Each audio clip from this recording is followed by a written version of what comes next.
Et si je te disais que les anciens stoïciens avaient déjà trouvé les clés d'une vie plus riche avec plus de clarté, de force intérieure et même de succès il y a plus de 2000 ans? Dans cette vidéo, je vais te montrer cette habitude simple mais puissante que Marc Aurèle, Sénèque et Épictète pratiquaient chaque jour et que tu peux commencer à appliquer dès demain matin. Habitude numéro 1, se lever tôt. Tu dois te lever tôt. Le passage le plus célèbre des Pensées est celui où Marc Aurèle lutte pour sortir du lit à l'aube. Il dit « Je dois aller travailler en tant qu'être humain.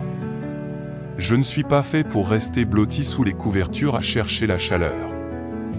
Non, je suis là pour agir, pour créer, pour être utile aux autres, pour rendre le monde meilleur.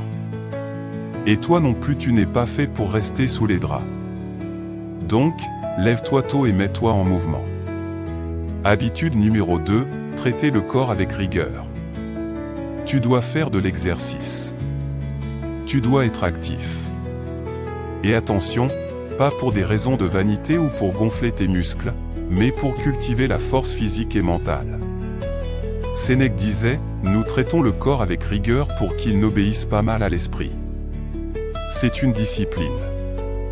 Et beaucoup de stoïciens étaient actifs, Chrysippe était coureur, Cléante était boxeur, Marc Aurèle pratiquait la lutte. Bouge-toi chaque jour. Un esprit fort a besoin d'un corps fort. Habitude numéro 3, tenir un journal. Si tu n'écris pas, tu ne pratiques pas vraiment le stoïcisme. Sénèque, Épictète, Marc Aurèle, tous louaient les bienfaits de l'écriture. Écrire, c'est réfléchir, analyser, explorer, répéter les leçons des anciens et clarifier ses valeurs. Marc Aurèle est devenu Marc Aurèle grâce à son journal, Les Pensées, ce sont les notes privées de l'homme le plus puissant du monde, qui luttait pour vivre selon la philosophie.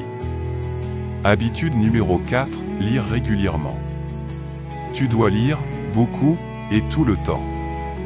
Sénèque disait que nous devons revenir sans cesse au texte des grands penseurs. Le stoïcisme, ce n'est pas quelque chose qu'on lit une fois. C'est un chemin de vie.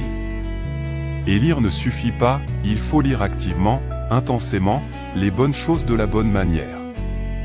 Habitude numéro 5, marcher. Va marcher. La marche ne résout pas tous tes problèmes, mais très peu de problèmes empirent après une marche. Sénèque disait que ces promenades au grand air nourrissent et apaisent l'esprit. Marcher te sort de ta tête, de ta chambre, et t'ouvre au monde, à la nature. Cela rafraîchit ton mental et te rend meilleur.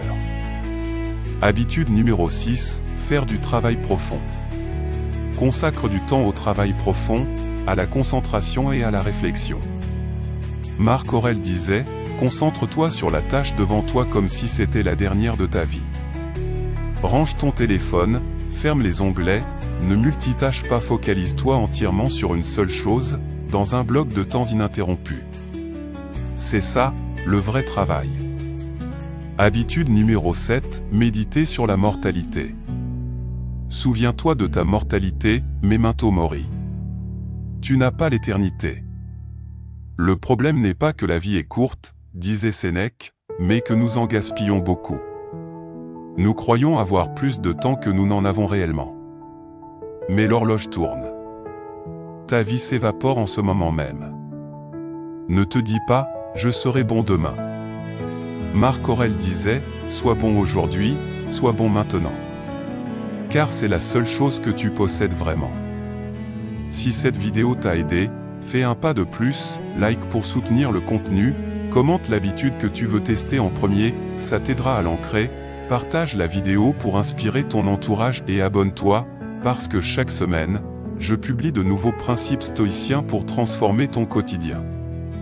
Et si tu veux aller encore plus loin, regarde la playlist complète sur les 8 principes stoïciens, le lien est juste ici ou en description.